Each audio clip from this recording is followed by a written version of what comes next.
사람은 누구나 결핍을 느끼고 있습니다. 그러나 결핍은 결함이 아니라 삶을 이끌어가는 강력한 힘이다라는 말이 있습니다. 부족함이 없으면 그 자리에 안주하기 쉽지만 뭔가 심각한 결핍을 느끼게 되면 그것을 극복하기 위해 노력하면서 오히려 그것이 성장의 발판이 될 수 있다는 이야기입니다. 그래서 인생은 자신의 결핍을 어떻게 대하느냐에 달려 있습니다. 물론 결핍이 있다고 해서 다 성장의 원동력이 되는 것은 아닙니다. 자신이 갖지 못한 것 때문에 불평하고 원망하고 낙심하면 결핍은 성장의 걸림돌이 될 뿐입니다. 그러나 결핍을 채우기 위해서 열심히 노력을 하고 대안을 찾다 보면 그것이 나로 하여금 놀라운 성장을 이루게 되고 이전에 알지 못했던 새로운 길들이 열려지게 되는 것입니다. 그래서 이런 역설적 진리가 생겨나기도 합니다. 결핍은 나의 가장 큰 자산이다. 또 가진 게 아무것도 없어서 모든 것을 가질 수 있게 되었다. 이렇게 결핍을 잘 선용한 사람들은 결핍으로 인해 더 많은 것을 얻게 되었다고 고백할 수 있는 겁니다. 이러한 원리는 영적인 영역에서도 그대로 적용됩니다. 거룩한 불만족이라는 개념이 있습니다. 하나님이 원하시는 어떤 기준이 있는데 거기에 이르지 못한 것을 보면서 마음이 무너지는 것처럼 안타까워하는 마음으로 하나님이 원하시는 기준에 이루고자 하는 그 마음, 그 갈망을 우리는 거룩한 불만족이라고 합니다. 이런 마음을 가진 자들을 통해서 하나님의 일은 이루어져 갑니다. 지금 이 상태가 그냥 이대로 지속되는 것은 내가 참을 수 없다, 이렇게 느끼게 될 때 우리는 변화를 이루게 되고 뭔가 성장을 이루게 되는 겁니다. 지금 내 삶은 이 정도면 만족해. 지금 우리 교회는 이 정도면 좋아. 이렇게 안주하고 만족하면 절대로 여기에서는 영적인 부흥을 일으키는 에너지를 만들어내지 못합니다. 그래서 부흥은 하나님에 대한 거룩한 불만족에서 시작된다고 볼 수 있습니다. 우리는 어떤 마음을 가져야 되느냐? 하나님, 난 아직도 하나님의 은혜가 더 고픕니다. 나는 아직도 하나님의 은혜가 더 필요합니다. 하나님을 알아갈수록 더 알고 싶습니다. 하나님이 주시고자 하는 은혜와 능력은 지금보다 훨씬 더 큰데 지금 내 모습만으로는 만족할 수 없습니다. 이런 마음을 가지고 하나님의 은혜를 갈망하며 나아가게 될 때 그것이 우리의 부흥의 원동력이 되는 것입니다. 우리는 지난주에 영적 침체는 하나님의 부재에서 시작되고 영적 부흥은 하나님의 임재에서 시작된다라는 명제로 결론을 내리며 마무리했습니다. 이스라엘 백성들이 금송아지를 만들어 놓고 이것이 자신들을 인도해낸 신이다라고 경배할 때 하나님은 모세에게 이렇게 말씀하셨죠. 너희를 젖과 꿀이 흐르는 땅에 이르게 하려니와 나는 너희와 함께 올라가지 아니하리니. 하나님은 약속대로 내가 가나안 땅 들어가게는 해주겠다. 그러나 나는 같이 안 가겠다. 이런 하나님의 부재에 대한 선언을 하실 때 모세는 이것이 얼마나 심각한 말씀인가를 알았기 때문에 그는 장막을 가지고 진 밖으로 나아가서 하나님과 만날 장막을 치고 그곳에서 하나님을 대면하여 하나님의 임재를 구했던 것입니다. 다행히도 하나님은 거두셨던 구름 기둥을 다시 내려보내셨고 회막에 들어가 기다리던 모세를 만나주셔서 친구와 대화하듯이 이야기를 나누게 되었다 그랬습니다. 모세는 다시 하나님과 대화를 시작했고 하나님의 임재의 상징인 구름 기둥도 다시 돌아왔습니다. 이것이 우리가 지난 시간까지 살펴본 내용입니다. 자, 그런데 오늘 본문에 보면 모세는 이것만으로는 만족할 수 없었다는 겁니다. 하나님의 임재는 하나님의 동행으로 이어지기를 원했고 하나님의 동행이 더욱더 분명하고 확실한 약속으로 주어지기를 원했던 겁니다. 그래서 그는 다시 하나님 앞에 기도하는 자리로 나아가서 하나님과 대화하기 시작합니다. 오늘 본문은 이렇게 모세와 하나님과의 기도의 대화, 마치 친구와 대화하듯이 했던 이 기도가 3번 이어지는 것을 보게 되는데 이 3차례의 이 대화를 통해서 모세는 얼마나 하나님을 갈망하고 있는지, 얼마나 영적인 갈망 또 거룩한 불만족으로 하나님의 은혜를 채우고 싶어 했는지 이것을 보게 됩니다. 먼저 첫 번째 기도 내용을 한번 살펴봅니다. 12절 13절에 나와 있는데요. 여러분, 우리가 지금 살펴보고 있는 본문은 금송아지 숭배 사건과 연결되어 있는 내용입니다. 금송아지 숭배 사건은 사실 하나님과의 심각한 언약의 파기이고 관계가 깨어져 버린 사건이었죠. 그 부부관계로 예를 들어 본다면 이 부부의 신의를 저버리고 한쪽에서 불륜을 저지른 것과 같은 상황입니다. 배신당한 배우자는 같이 못 살겠다고 파혼을 선언하고 배신했던 자는 싹싹 빌면서 한 번만 더 기회를 달라고 해서 지금 파혼은 겨우 미루고 같이 살아가는 상황입니다. 여러분, 이런 상황이라면 한 집에 같이 살고는 있지만 예전 같은 감정은 느끼지 못할 거예요. 또 언제 이걸 꼬투리 삼아서 또 가정을 또 깨트릴까? 또 언제 또 다시 바람을 피울까? 이런 이 신뢰관계가 깨져버리게 되면 그 관계는 늘 불안할 수밖에 없는 것이죠. 그래서 가정을 세우고 싶은 마음이 있는 사람은 뭔가 할 수만 있다면 분명하게 안전장치를 마련해서 이 관계를 지속적으로 유지하고 싶은 마음이 들 겁니다. 그러니까 하나님께서 내가 적과 꿀이 흐르는 땅으로 너희를 보내긴 하겠지만 나는 너희와 함께 가지 않겠다. 여러분, 이 말은 바로 이 정도로 심각한 말씀이라는 거예요. 그런 부모가 자식과 마음이 상할 때도 있지 않아요? 그럼 그때 부모가 할 수 있는 최후 통첩이 뭐냐 하면 내가 너를 낳았으니까 부모로서 의무는 이행하겠지만 심적으로는 넌 내 아들 아니라고 생각할 테니까 네 멋대로 살아라. 여러분, 이런 게 사실은 최후 통첩 아닙니까? 지금 하나님께서 내가 너희한테 약속한 게 있으니까 가나안 땅 들어가긴 해줄게. 근데 너희는 내 백성 아니야. 그러니까 나는 너희랑 함께 안 가. 이 이야기를 들었을 때 그럼 모세가 얼마나 마음이 불편했겠어요. 자, 이런 상황에서 다행히도 하나님의 임재를 느끼고 구름 기둥에 내려오기는 했지만 모세는 하나님께 매달려서 기도하기 시작한 겁니다. 하나님이 함께하고 계심을 분명히 알 수 있는 안전장치로서의 확실한 증거를 원했던 겁니다. 그래서 12절에 보면 하나님, 아직 나와 함께 보낼 자를 내게 지시하지 않으셨습니다. 이 말씀을 고하면서 하나님께 내가 지금 기도하는 근거로 12절에 주께서 전에 말씀하시기를 나는 이름으로도 너를 알고 너도 내 앞에서 은총을 입었다 하셨사온즉 이렇게 이야기를 하죠. 하나님께서 모세를 이름으로도 안다라는 표현은 매우 특별한 관계라는 겁니다. 그냥 대충 아는 관계가 아니라 요즘으로 말하면 인감도장까지 다 맡기고 모든 거 네가 알아서 해 이렇게 할 정도로 가까이 알고 있는 사이라는 겁니다. 또한 하나님께서 은총을 입혀주셨다. 오늘 본문에 보면 모세가 하나님께 기도하면서 하나님, 저에게 나는 은총을 입은 자라고 말씀하지 않으셨습니까? 이거를 여러 차례 반복하는 것을 볼 수 있지 않습니까? 이러한 근거로 하나님께 기도하는데 그 기도의 내용이 뭐냐? 13절에 보면 주의 길을 내게 보이사 내게 주를 알리시고 나로 주의 목전에 은총을 입게 하시며 이 족속을 주의 백성으로 여기소서라는 기도였습니다.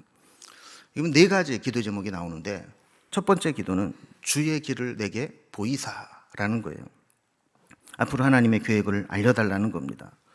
우리의 연약함에도 불구하고 하나님이 말씀하신 대로 우리를 가나안 땅에 들여보내신다면 어떻게 인도하실 것인지 매 순간마다 내게도 알려달라 하는 거죠.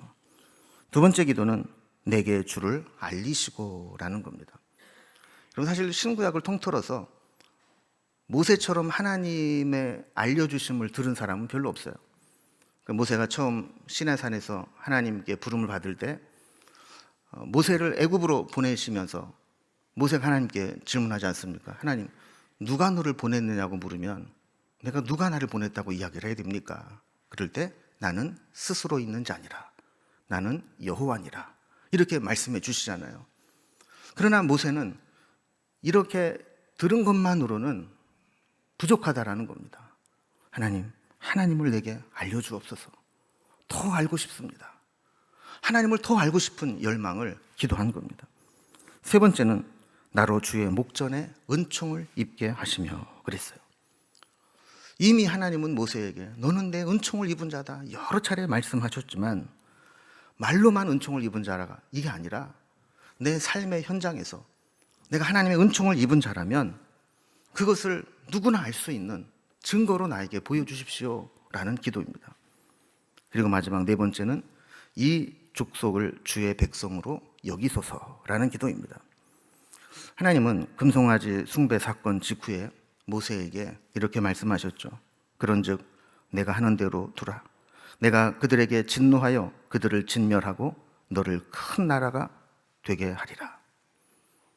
이 백성은 내 백성 아니라는 거예요. 이제 싹 쓸어버리고 너를 통해서 내가 다시 시작할 테니까 내가 그 계획을 실행할 수 있도록 너는 그냥 나를 그대로 둬라. 이렇게 말씀하신 적이 있었습니다. 모세는 하나님께 기도하는 겁니다. 하나님, 그 말씀을 거두어 주시고 다시 이 백성을 하나님의 백성으로 여겨주시고 다시 그 약속을 회복시켜 주옵소서. 이 기도를 드리는 거죠.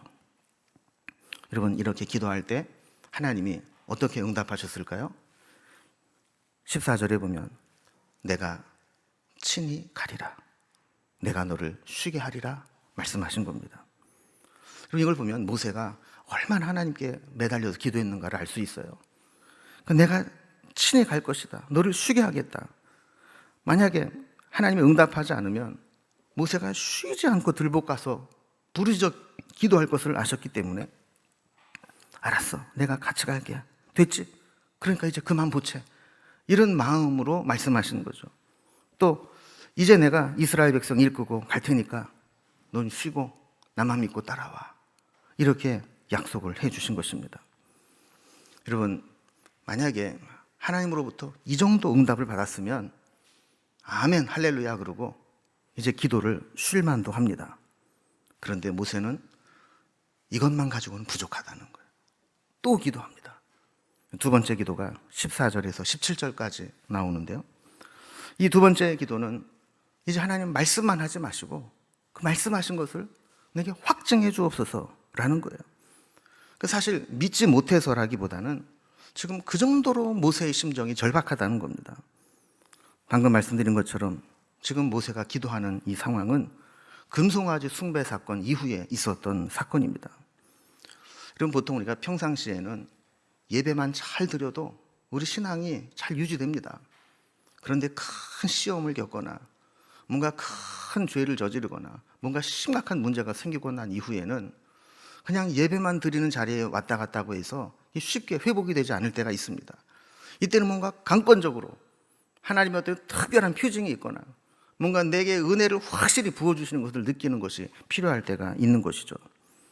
그 이스라엘 백성들도 이 금송아지 사건으로 하나님의 언약이 파기되고 하나님이 내 백성 아니다라고 말씀하시는 그 단계까지 갔다가 돌아오게 될 때 하나님 그 은혜를 확증해 주세요. 하나님 말씀이 아니라 이제는 그것을 누구나 알 수 있도록 보여주세요. 이런 기도를 드리는 거예요. 그래서 내가 친히 가리라 이 말씀을 들었음에도 불구하고 다시 기도하는 겁니다. 15절에 이렇게 이야기하죠. 주께서 친히 가지 아니하시려거든 우리를 이곳에서 올려보내지 마옵소서. 여러분, 하나님이 내가 친히 가리라 그랬는데 왜 또 이런 이야기를 할까요? 여러분, 이 기도는 모세가 하나님 앞에 자신의 무능함과 연약함을 고백하는 내용입니다. 그러니까 맞습니다. 하나님이 친히 함께 가주지 않으시면 나는 아무것도 할 수 없습니다. 하나님이 함께 가주지 않으면 나는 이 백성들을 이끌고 가나안 땅까지 갈 수 없습니다. 그러니까 만약에 하나님이 안 가시려면 우리를 그곳으로 가라고 하지 마세요. 좀 이렇게 이야기하는 거예요. 여러분, 우리는 뭔가 이 세상에서 경험치가 쌓이고 숙달되고 능력이 생기게 되면 이 정도야 내가 뭐 기도하지 않아도 내 힘으로 할 수 있지, 이런 생각이 들면서 기도보다 행동이 앞서가기 쉽습니다. 하나님 의지하기보다 내 힘으로 해버리기가 쉽습니다. 그러나 모세는 자신의 무능함을 절박하게 깨달은 거예요. 하나님, 진짜입니다. 하나님이 같이 안 가시면 나는 못 가요. 이들을 데려갈 능력이 없어요. 이렇게 고백하는 거예요. 16절에 중요한 기도를 드립니다. 주께서 우리와 함께 행하심으로 나와 주의 백성을 천하 만민 중에 구별하심이 아니니까 그랬어요. 자, 하나님이 지금까지 우리를 애굽에서 이끌어내서 여기까지 인도하여 내신 목적은 우리가 다른 수많은 백성들과 다른 구별된 자로 삼으시기 위함이 아닙니까? 하는 확인입니다. 여러분, 오늘날 우리 성도들과 교회의 가장 큰 문제는 세상과 교회가, 세상 사람과 성도들이 별로 다를 바가 없다는 겁니다. 여러분, 우리의 삶의 목적은 이 땅에서 잘 먹고 잘 사는 게 아닙니다. 하나님께 영광을 돌리고 하나님의 말씀대로 하나님의 백성으로 세상과 구별되어 사는 것이 우리의 목적이 되어야 합니다. 이런 하나님의 뜻을 이루는 백성이 되려면 절대적으로 하나님이 함께 하심이 필요하다라는 것이죠. 이렇게 모세는 하나님의 함께 하심에 대한 절대적 확실성을 원하면서 하나님, 우리를 이렇게 구별된 백성으로 만드시려면 하나님 함께 해주셔야 됩니다. 이 말씀을 드리는 겁니다. 자, 여기 하나님 뭐라고 대답을 하실까요? 17절을 보면 여호와께서 모세에게 이르시되 내가 말하는 이 일도 내가 하리니 너는 내 목전에 은총을 입었고 내 이름으로도 너를 알미니라 그랬어요. 하나님은 그래, 그것도 내가 이루어 줄게. 내가 같이 간다는 것 내가 다시 한번 확증해 줄게. 이렇게 약속을 해준 겁니다. 여러분, 그러면 우리 같으면 이 정도 기도했고 이 정도 응답 받았으면 그냥 기도를 포기할 만도 하잖아요. 근데 모세는 또 기도합니다. 세 번째 기도가 18절부터 마지막 절까지 내용입니다. 자, 모세가 기도한 내용이 뭡니까? 18절에 보면 원하건대 주의 영광을 내게 보이소서. 모세는 하나님이 함께 가시겠다는 그 말씀, 그것만 가지고는 만족할 수 없다는 거예요. 이제 하나님이 함께 가신다는 사실을 분명히 확실할 수 있는 증거를 보여달라는 겁니다. 그게 하나님의 영광을 나에게 보여달라는 겁니다. 여러분, 하나님의 영광을 내게 보여달라는 것은 사실은 하나님을 달라는 거예요. 하나님을 나처럼 똑같이 하나님의 은혜와 하나님의 영광이 나에게 그대로 나타나게 해달라는 거예요. 여러분, 모세가 사실 어떻게 보면 같은 내용을 확증해달라, 확실히 해달라 하는 기도를 3번이나 지금 하는데, 저는 오늘 본문을 보면서 우리 하나님은 우리의 기도를 지겨워하지 않으시는구나 라는 생각을 했어요. 사실 사람은 똑같은 말 반복하면 짜증납니다. 그래서 됐어, 그만해, 알았다고 했잖아, 왜 자꾸 똑같은 말 해, 이런 반응을 보이지 않아요. 그런데 하나님은 그렇지 않으세요. 아무리 가서 하나님 앞에 똑같은 기도 제목을 가지고 기도하고 또 확인하고 또 부르짖어도 하나님은 친절하게 응답해 주십니다. 오히려 모세는 주의 영광을 보여달라는 기도를 했는데 하나님은 그 마음의 중심을 헤아리시는 거예요. 그래서 너 네 눈으로 나 한번 보고 싶다는 얘기지, 확인하고 싶다는 얘기지, 이 마음을 아신 거예요. 20절에 이렇게 말씀합니다. 내가 내 얼굴을 보지 못하리니 나를 보고 살 자가 없음이니라. 하나님이 모세의 마음을 헤아리시고, 그래, 나도 너에게 나를 보여주고 싶어. 그런데 죄인 된 인간은 나를 보면 죽어. 그러니까 네가 감당할 수 있을 만큼만 내가 보여줄게 하는 거죠. 그래서 19절을 보면 내가 내 모든 선한 것을 내 앞으로 지나가게 하고 여호와의 이름을 내 앞에 선포하리라 그랬습니다. 모세에게 눈으로 확인시켜 주듯이 하나님을 육신의 눈으로 볼 수 있도록 보이지는 못하지만 그가 감당할 수 있는 범위 내에서 먼저 간접적으로 하나님을 알게 하시겠다는 겁니다. 그래서 하나님의 모든 선한 것을 모세 앞으로 지나가게 하셨다. 그러니까 옛날 번역에는 하나님의 모든 선한 형상을 그랬는데, 여러분, 이게 뭐 천사를 지칭하는 건지 아니면 하나님이 행하신 일들을 드라마틱하게 보여주시는 것인지 그 뭐 해석에 따라 차이는 있지만 어쨌든 하나님의 모습을 보이진 않지만 하나님의 선하신 형상을 그 앞에 지나가게 하셔서 간접적으로 보게 하시겠다라는 거예요.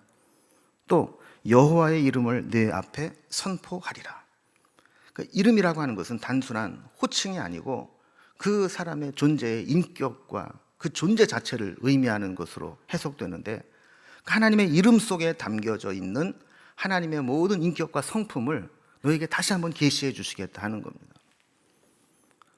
뿐만 아니라 이제 하나님께서 가능한 범위 내에서 직접 보여주시겠다 약속합니다. 그래서 모세를 하나님이 정한 바위에 서게 하시고 22절과 23절을 보면 내 영광이 지나갈 때에 내가 너를 반석 틈에 두고 내가 지나가도록 내 손으로 너를 덮었다가 손을 거두리니 내가 내 등을 볼 것이요 얼굴은 보지 못하리라 하셨습니다. 그러니까 하나님께서 이 바위, 어떤 바위인지는 모르지만 그 바위에 세우시고 하나님의 영광이 지나갈 때 하나님이 그 틈에 하나님의 손으로 덮으셨다가 하나님의 영광이 딱 지나가고 나면 손을 열어서 그 뒷모습만 살짝 보게 해주시겠다라는 겁니다. 이 말씀을 우리가 좀 오해하면 안 되는 것이, 그래, 그럼 하나님도 우리처럼 뭐 손이 있고 또 뭐 얼굴이 있고 뭐 등이 있고 우리 같은 형상인가? 여기서 말하는 그게 아닙니다. 우리가 이해할 수 있도록 비유적으로 말씀하신 것인데, 하나님의 영광의 본질, 영광의 핵심은 우리가 볼 수 없다는 거예요. 그걸 보면 감당을 하지 못한다는 거죠.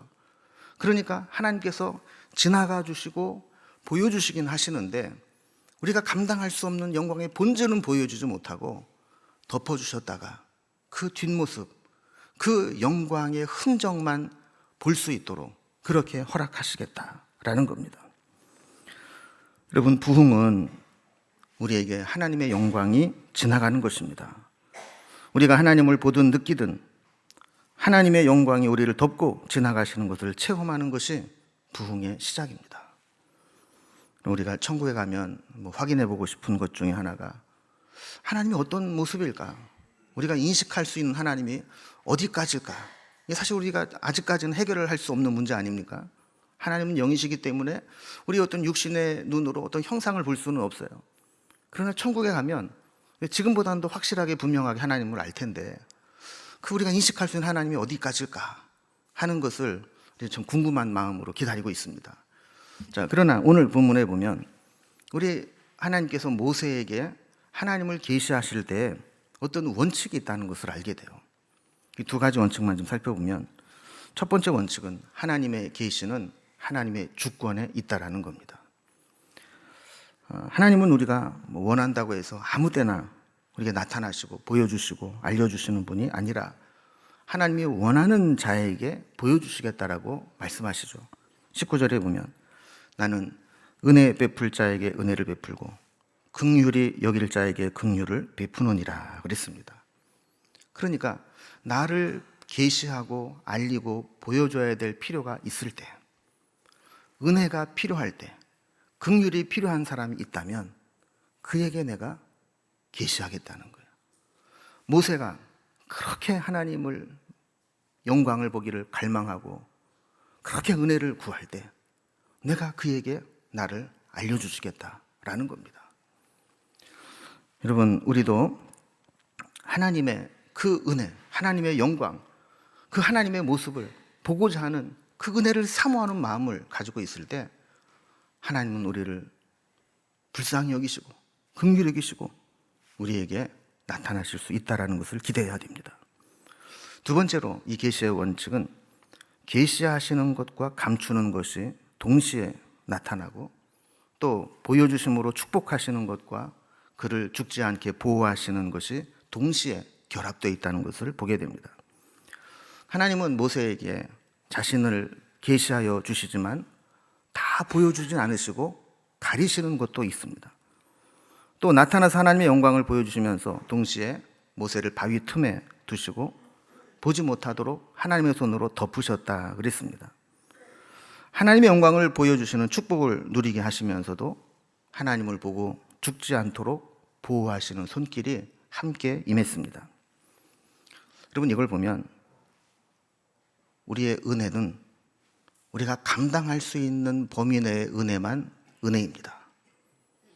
그럼 우리는 은혜를 구하고 은사를 구하고 하나님께 특별한 것들을 구하지만 만약에 그것이 내가 감당할 수 없는 은혜고 감당할 수 없는 은사라면 나에게 전혀 유익이 되지 않고 해가 될 수 있습니다.